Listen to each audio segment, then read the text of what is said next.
Africa. Africans always been tagged as. The problem is not the idea. The problem is the people. There's some money for sure not. But if I would be on the side of living in a country, where I have no future, then I also think that naturally, like you all said, human beings, we kind of valorize, we like.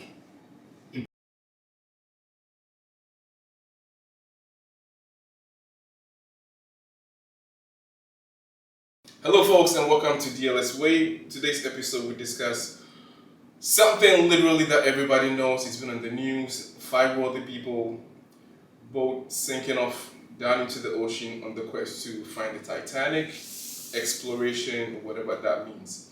And then at the same time across the ocean there are 700 or over 700 migrants drowning or sinking off the coast of Greece. Now the question begs, is it an indifference to a certain type of people coming from a certain type of place? Or is it just economic disparity? When you come from a wealthy place, you got money, world-class citizen, you get more coverage when tragic happens. Join us as we delve into it right now on DLS Wave.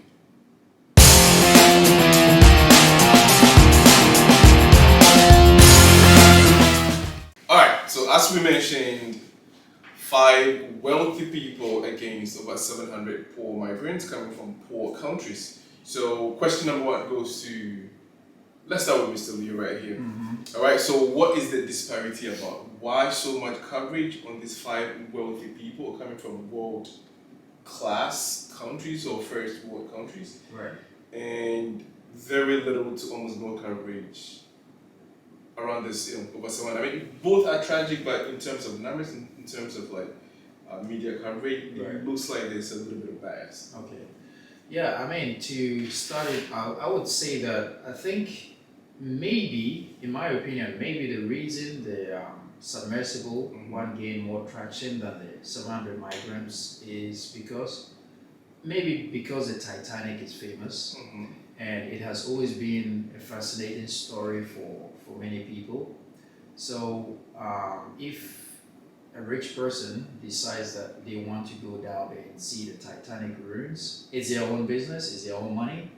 But in general, I think maybe the main reason why that one got more attention is because of the famous story of the Titanic. On the other hand, the migrant story, again, my personal opinion, maybe somebody will think that it's because it's something that happens regularly, so it's become like part and parcel of how the world operates now. It's a normal Tuesday. It's become a normalized thing, so maybe people or journalists or whatever, they really see the need to give it that much attention. So for me, that's what I'll start with, but there are other things to discuss about it. Okay.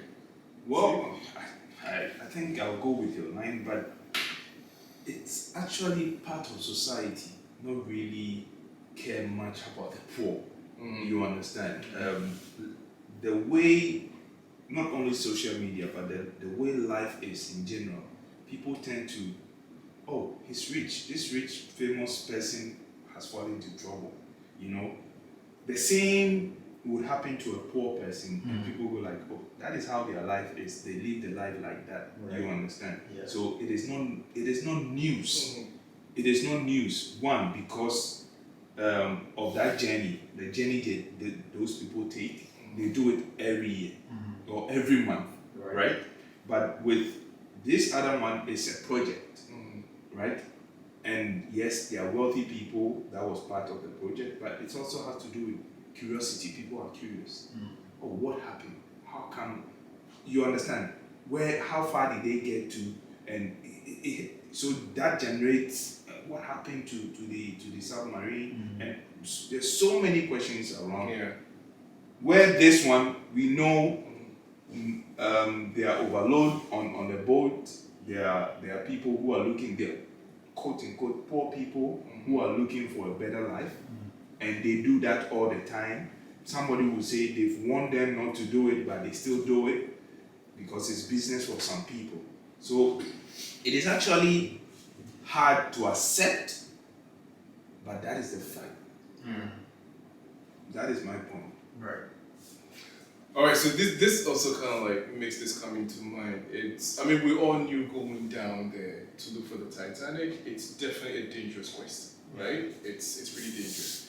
So when you think about the kind of technology this submersible boat or ship or whatever you call it or vessel had, it was very, very basic. It was very simplistic. It's crazy. Yeah. Because the control, literally, it was like a PlayStation, Xbox, whatever you will control. So it was very simplistic. Yeah. So how did that get approved? Because I heard like years ago, workers in the same company, I think Ocean Gate, they complained about the safety of that vessel. But the CEO ignored all the warning signs and the red flags, and they still went down there.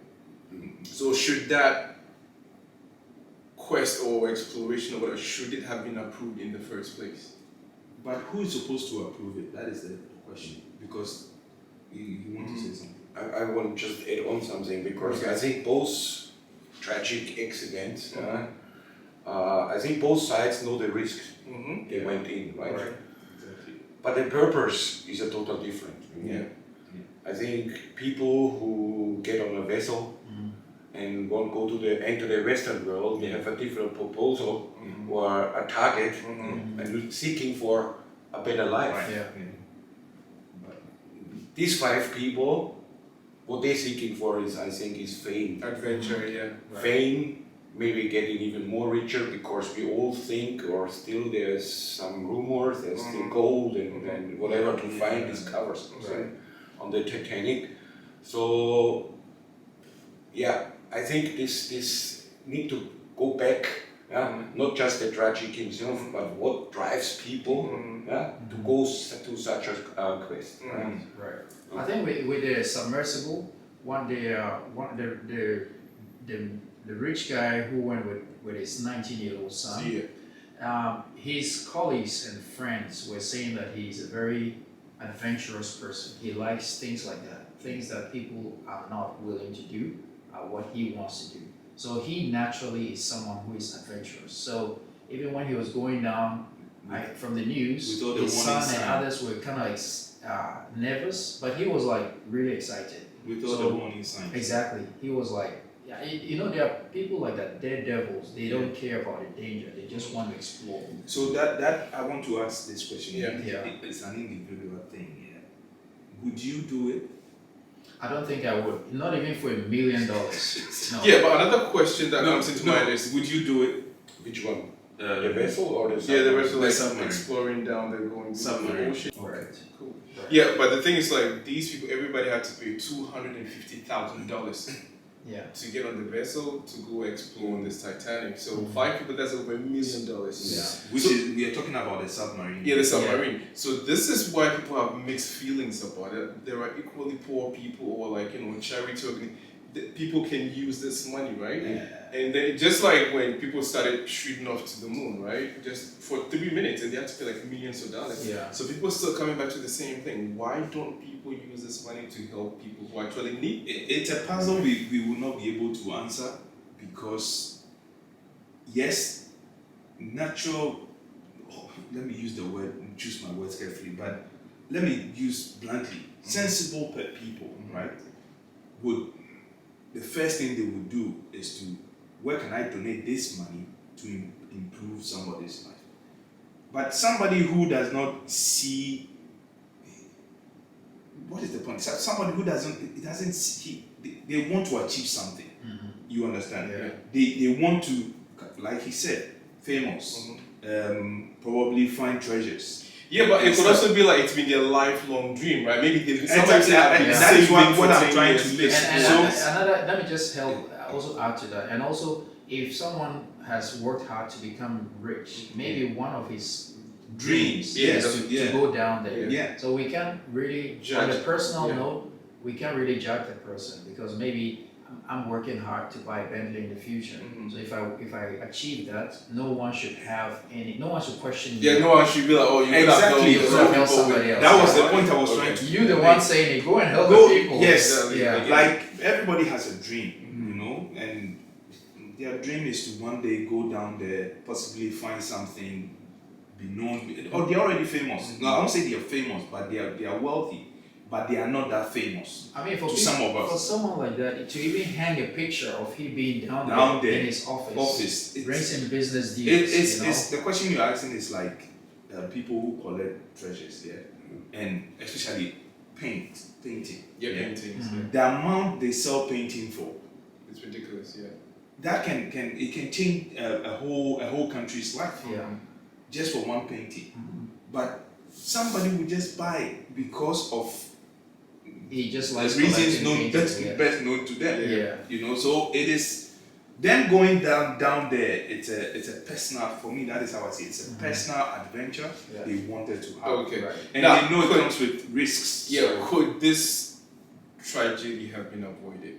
Because another thing that somebody mentioned was like it was a pretty small vessel, right? Yeah. So why was there not any string attached to it to like a mothership up on the water? it is So in easy. case of trouble, It- they could easily pull it up. This is where I ask the question: would you do it? So this comes with it's an individual decision, and you know, listen, the ocean out there, they've only explored the ocean 5%, only 5%. So no matter how genius we think human beings we think we are, you can when you go down there, things can happen that you Yeah, of course, have but no this is why control. you take precautions. It- So that's what I'm saying. Listen, Could it have been avoided? No, it could have by not going. Because I stand with this point, let the dead leave the dead alone. Yeah. Yeah, they Leave them alone, let them rest in peace. Mhm. You know, that is my take. I will not even bother going there. Just leave them alone. But it comes with dreams and curiosity and stuff. Secondly, those machines or the machines we are all using here are made by humans. That tells you we are not perfect beings already. So that tells you no matter how perfect you think your machine is, and it's going to a place where you don't have control over, you should expect anything. Yeah, but this is what It we're doesn't talking matter about. whether you hold it with. But this is what we're talking about, like a harness, right? It's just like the Marines, right? If they go down the bottom of the sea, they usually have strings. You know, they Yeah. wear these big, suits, and they have strings attached to it. So in case they go through like a distress, they tug on it and they get pulled out. I think in terms of that, first of all, they were saying that the submersible had 7 redundancies. So if there's an emergency, there were 7 different ways it could come back out. yes. The last, I don't remember all of them, but I think the last was some sort of inflatable. The aid. ones I read was the oxygen that will keep them Yeah. for We're running out. even the last day they had about it has hours to Yeah, last yeah. or days. Right. So but like you said, it should be able to come out. Yeah, but I think they said it imploded, right? Yeah, they had The 7 Exact. different So ways. it goes back to the point I'm making. We don't know the ocean like we think we do. So you can use or pretend or try something somewhere in the lab, and you think this will be the experience. Yeah. But down there, it's different. But actually, they had been running it for 2 years, and they had gone the same journey several times already. Even some journalists went down. Mhm. So it was becoming something of and some of the people who had been on the ship, on the submersible, Yeah. said when they got in, they felt unsafe. And agencies, like government agencies, kept telling the guy, yeah. CEO Yeah. that this thing is not safe. Safe. Even the army was saying that even for submarines, you need a certain amount of weight, and even the body of submarines. Why is it that the army themselves don't like dive that deep? Because you need something that has been tried and tested for many years before you can attempt that. And they were saying that the pressure there is kind of like you have. I think they gave some figures, but it's kind of like having like 6 or 7 7 cars, cars, sitting yeah. on a person. Yeah. So you can imagine how heavy the water, Of course. the pressure is. So anything can happen at any time. But the CEO was kind of adamant. Anytime they spoke about the safety of the vessel, he would just rubbish it off and laugh it off. maybe to the question why they don't take a safety rope. I don't know how deep it is there. They say it's 4,000 meters. They said at least 2 point something miles. Yeah. So It's we are like talking 4 about 4 to kilometers. 5 to 6,000, let's around But that. the question is the same if you would ask why somebody climbed the Mount Everest without a rope. Why they climbing without oxygen? Oxygen. Yeah, this is maybe a drill. It's maybe to be something different. You know, people always go want more. Yeah, exactly, right? The other question is, which we cannot answer, is how much they really trained, like you say, right, with this submarine. Right. Yeah? Right. Maybe there was 2-3 weeks in the water with the submarine in some lake. Yeah. Go down 500 meters. Exactly. Yeah.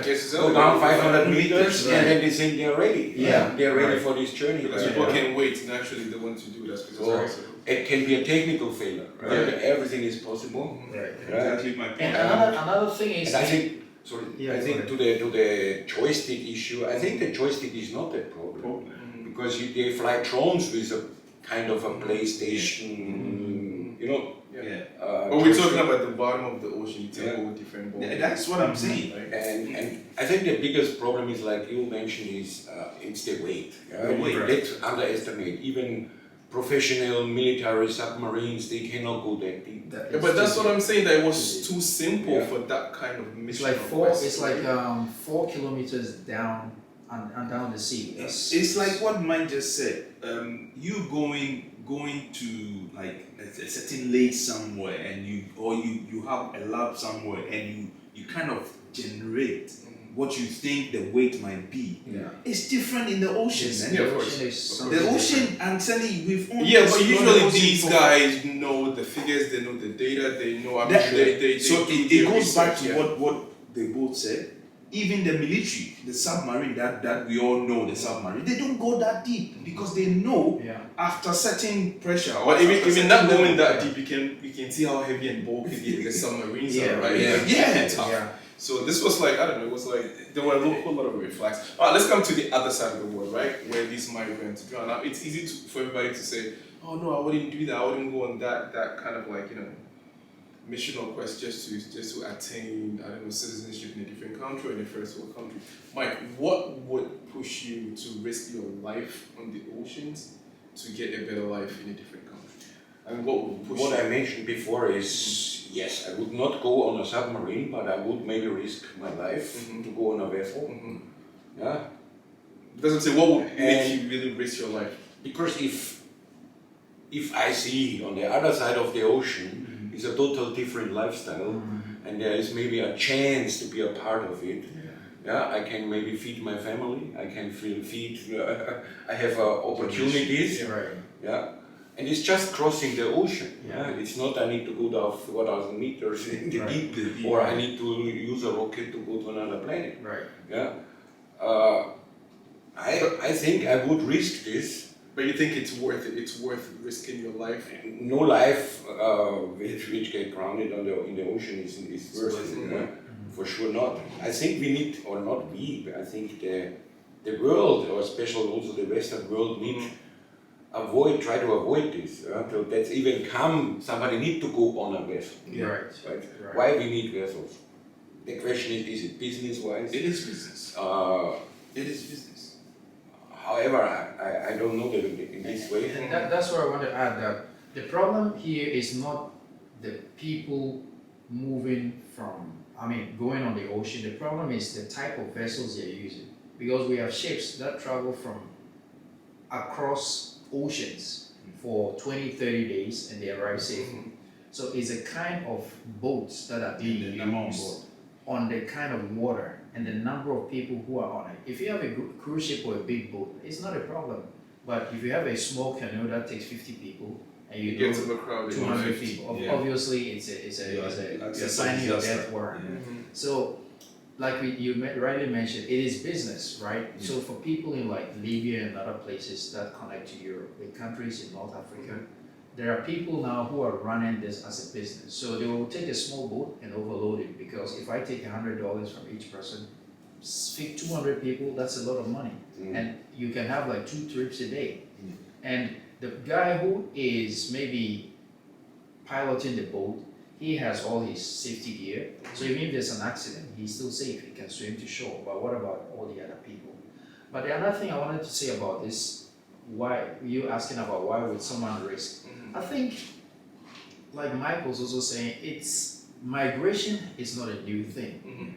Migration has been part of mankind since the beginning of time. You know, we had hunters and gatherers. They stay here. They eat all the fruits, the animals, and when it's not fertile anymore, they move to another place. And throughout history, you see that even in Europe, you had mass migration of people from, say, Ireland to the US. You had Italians move, you had the French.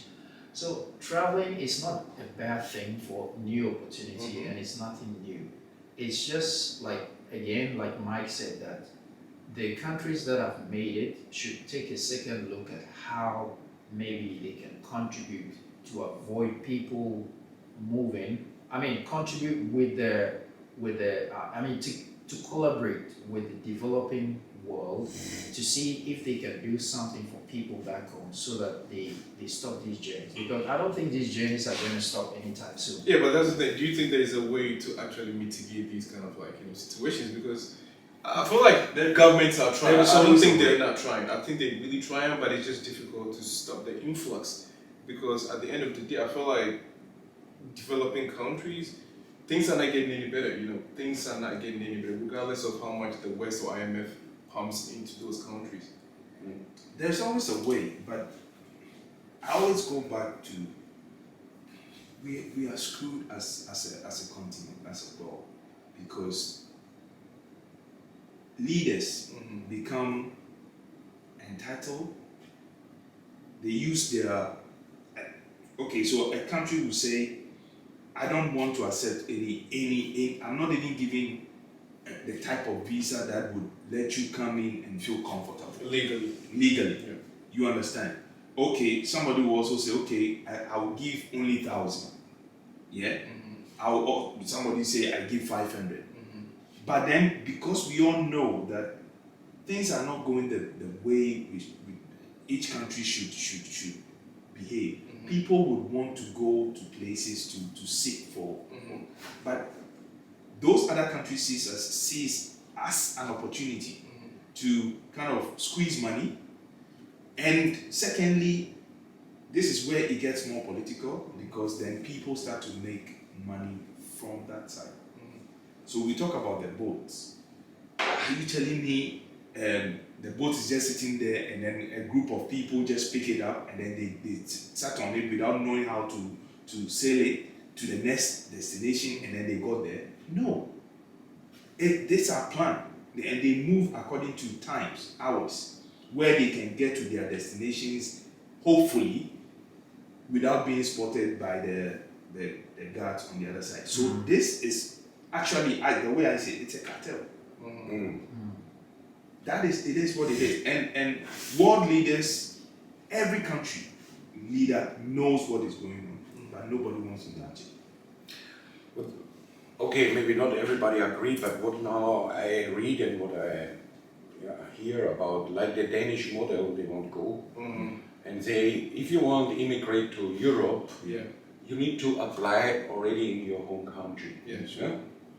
And then you're waiting for the process, and when it's ready, you get a safe passage to Europe, wherever, to Denmark in this case, right?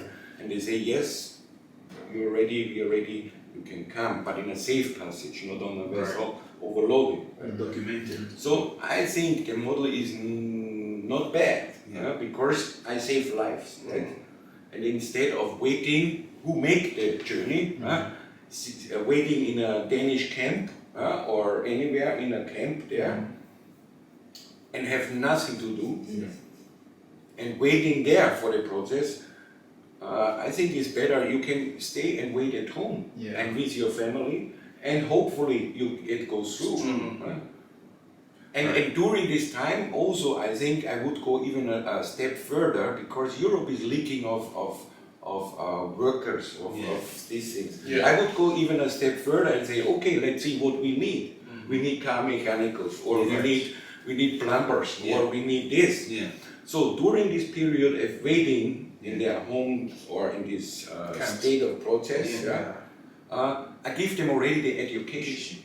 Yeah. Okay, So so means selected. So means if they go through and they pass all this procedure, Procedure. I'm not expert at this, but they pass in the procedure, plus they get a proper education, what will be is useful for Europe, what is really what they're looking for, and can directly enter the working world and earning their own money and can start directly their life. Instead of sitting there in a camp and You're referring to the migrants, right? Yes, Yeah. not Okay. the migrants. Yeah.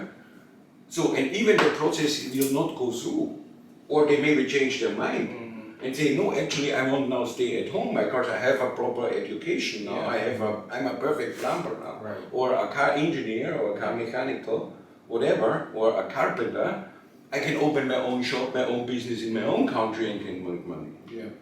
So it's in both. I think it's my way of thinking. Yeah. I think it's a win-win for both sides, and we save a lot of lives. I agree with you. It's a nice plan, but Yes, but good.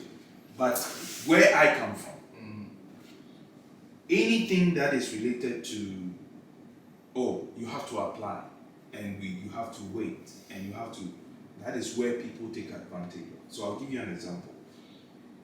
What they will do, if you guys disagree, let me know. What they will do is, people will be in charge of those processes.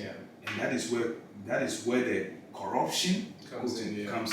So people that are supposed to actually get the opportunity, yes, they will go and apply for it, but people in positions will start selling it to the highest bidder. Yeah, but this is okay. So the things like people who apply go through the process legally, right? Maybe they have the financial backing to do that. But I feel like most of these migrants on the boats do not have those What rights. he's talking about, you don't need any money to apply for it.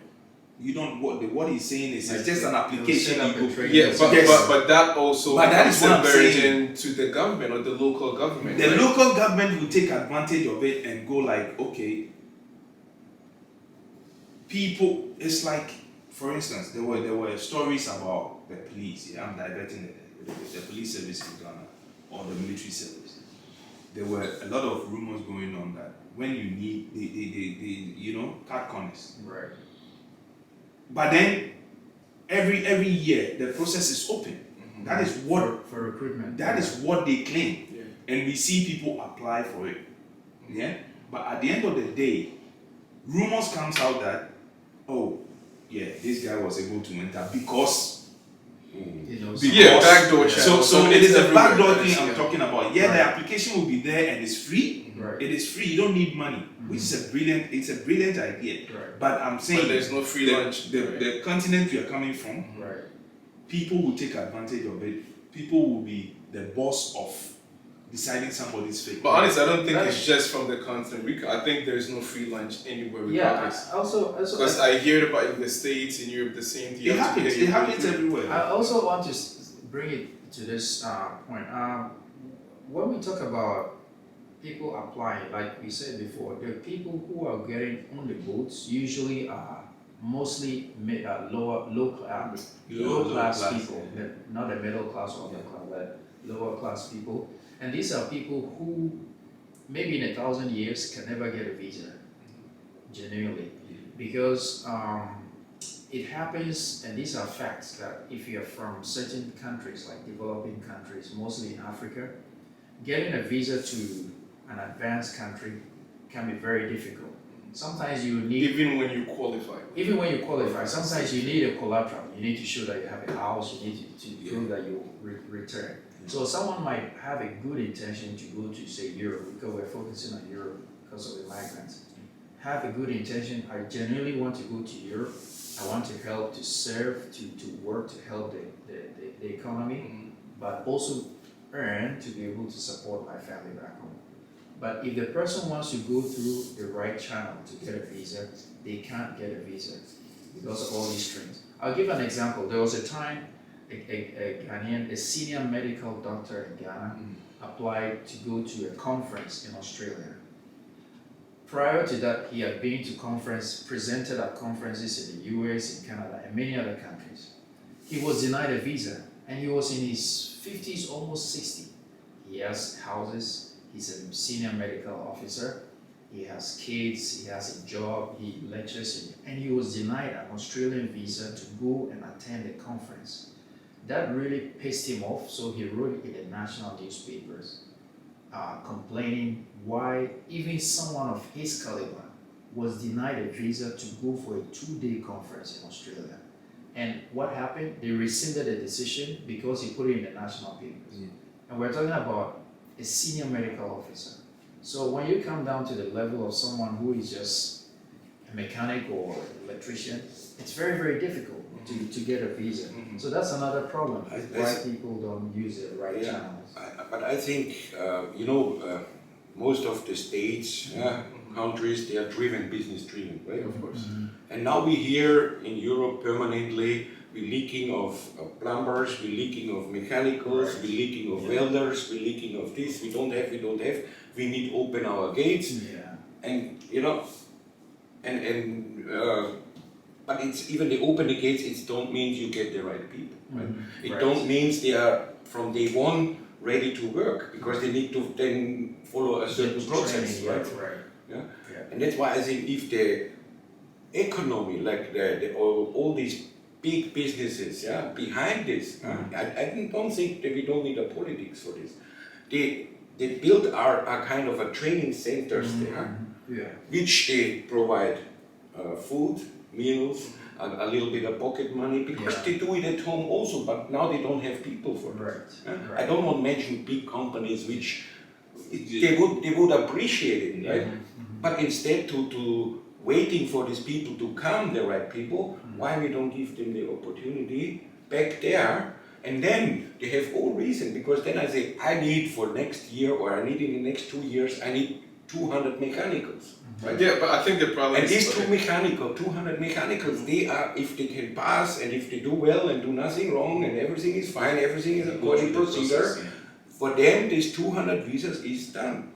It's like done and go. Yeah, but we need 2,000 plumbers, we need 3,000... Yeah, but the government knows this, but I feel like the locals always push back, because they say, oh, these immigrants are taking our jobs, right? You have all these people coming from North Africa who are coming in. We don't like it. They bring their own food, they bring their own people, they bring their own language, and we're losing our culture, right? So there's also a pushback from the locals, and the government has the responsibility to listen to their own citizens.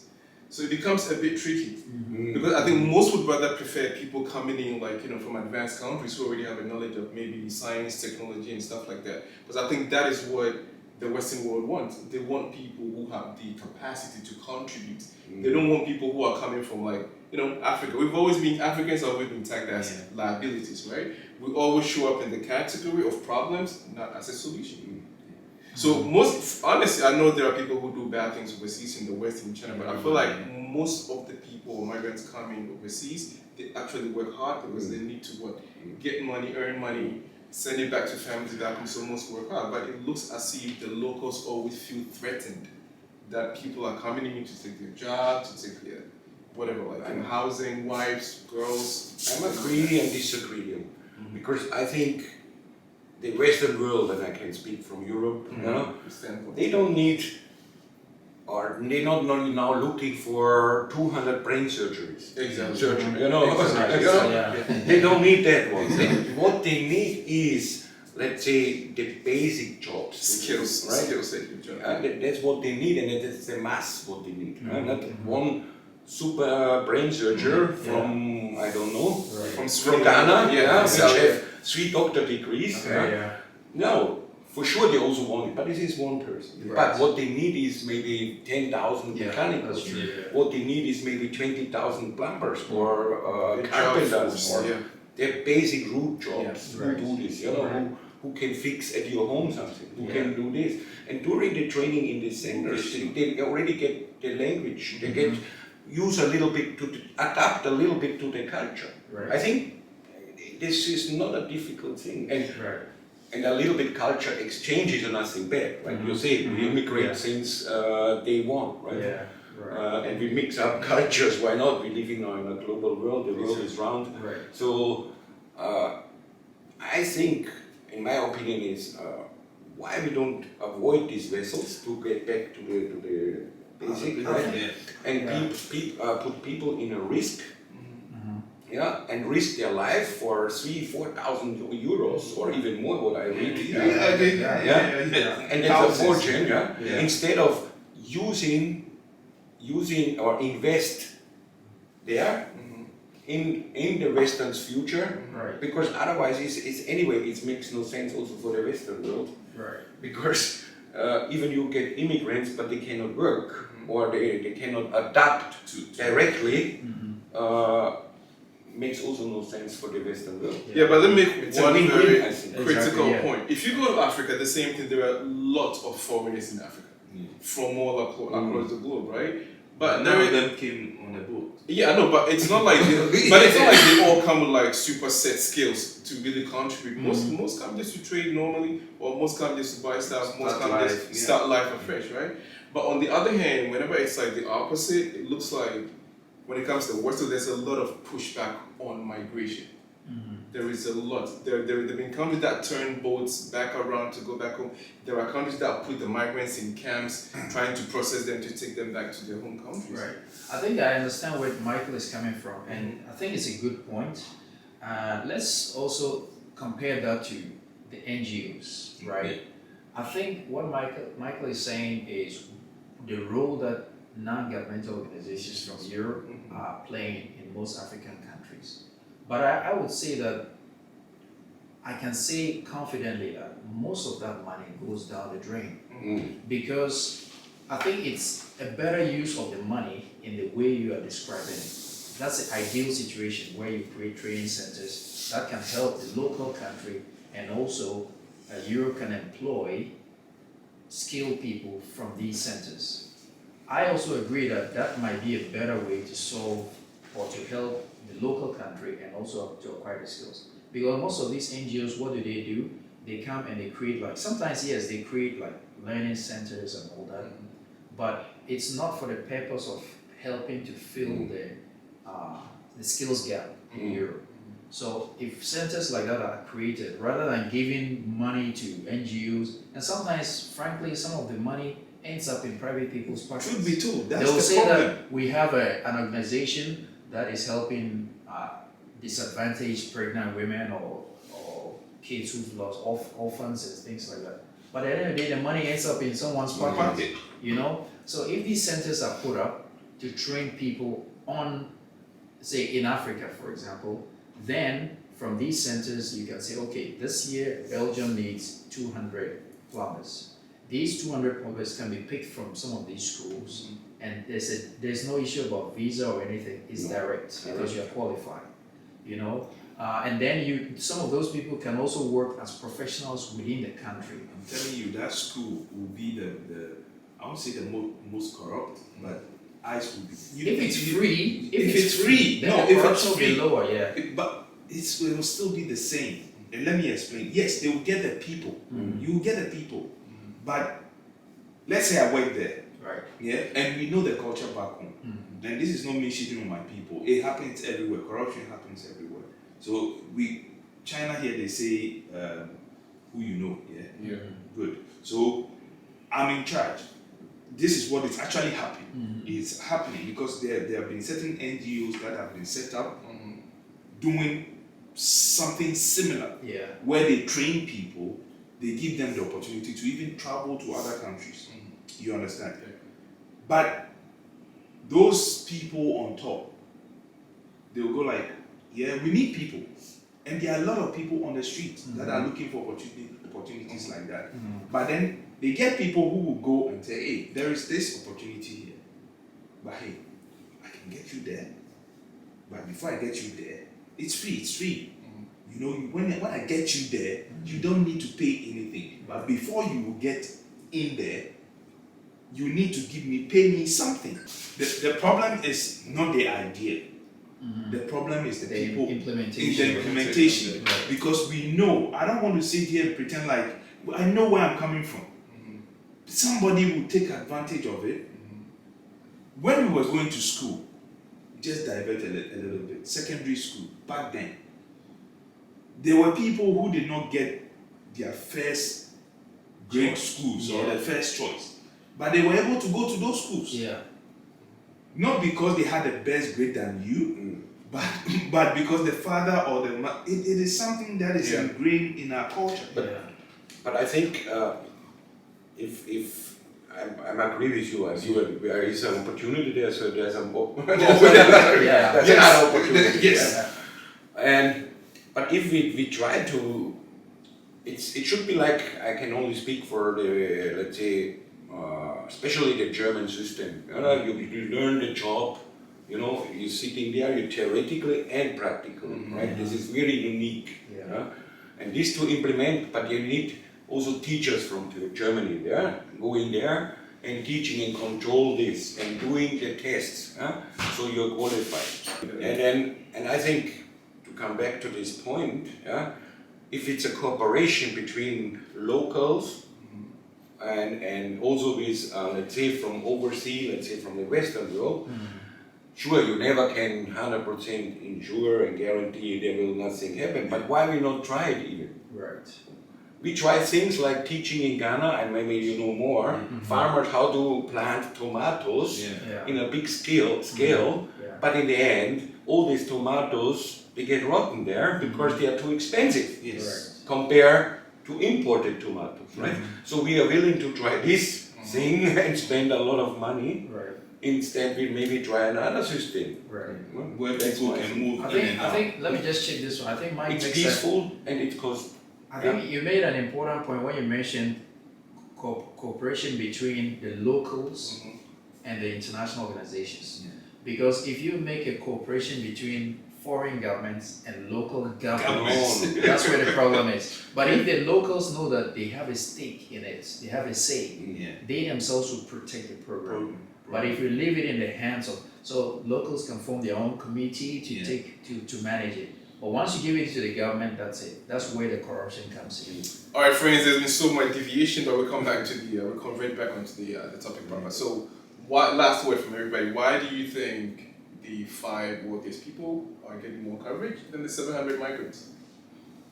Or they just accept it as it is. Life is unfair. It would never be good, right? I think I made mention of it. The main reason is they are rich, they are famous, and then the Titanic, which all of you said, everybody has this fascination about the Titanic. They want to. So these people still want to do. What really happened to the Titanic? There's more curiosity, right? Is it? How far did they go? What kind of boat they were using? Who was the brain behind? There are so many intriguing questions to be asked from their adventure than the people on the vessel, because the main reason is it happens every month or every year. Every other week. You understand? Right. And the last thing is people also look at them like, you people don't stop.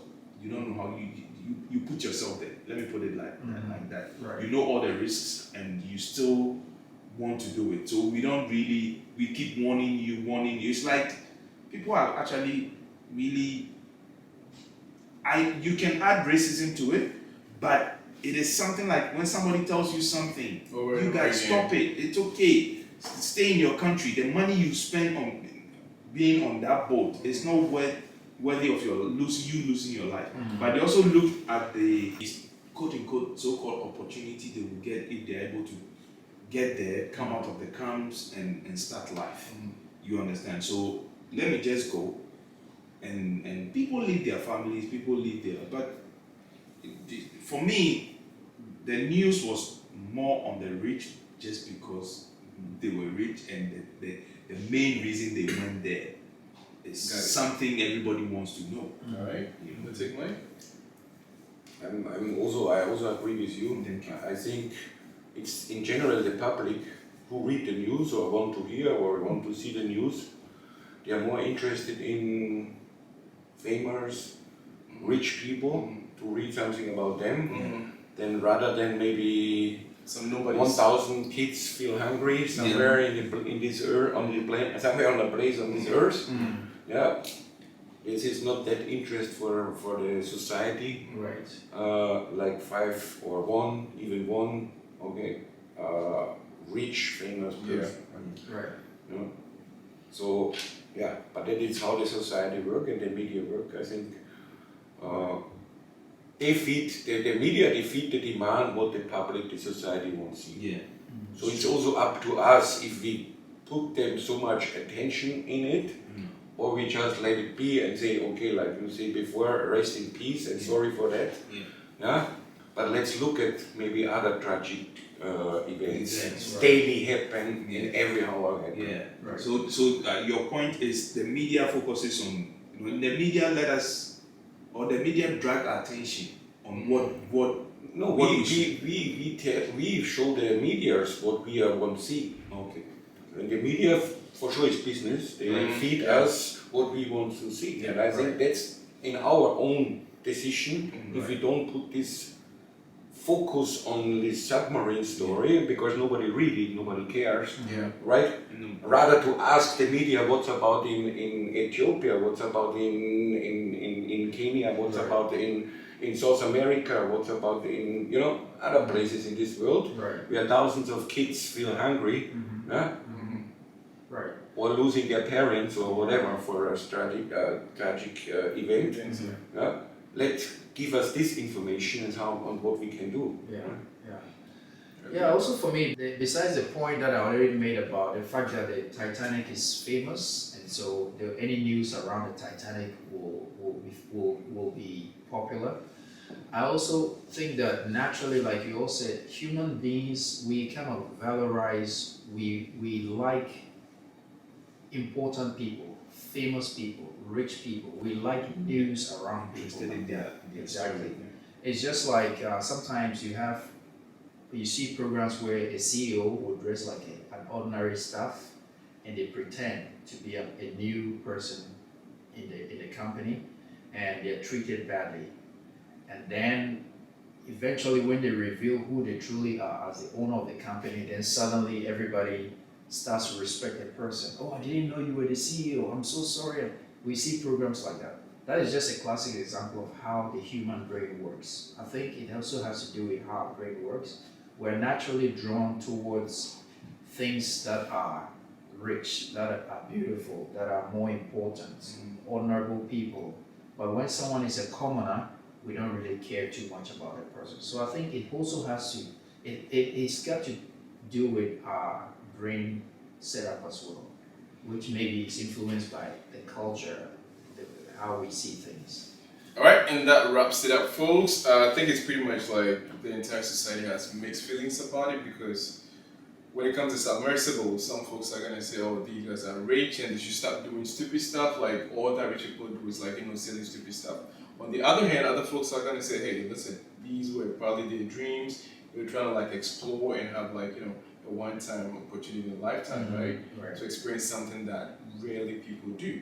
The same with the 700 migrants, right? People are going to say, oh, you guys stop doing that. You've been hearing about it, seeing it happen over and over again, and yet you still keep putting yourself at risk. So it's your fault. And this will say, you can think about the desperation on these people's minds, right? They're trying to, go find better lives and help their families, communities back home. So either way, it's all messed up. It's tragic, it's terrible, and these are opinions from our camp, so let us know what you think. Subscribe, like the videos, and share. Until next episode, see ya. Bye-bye. Adios. Peace out.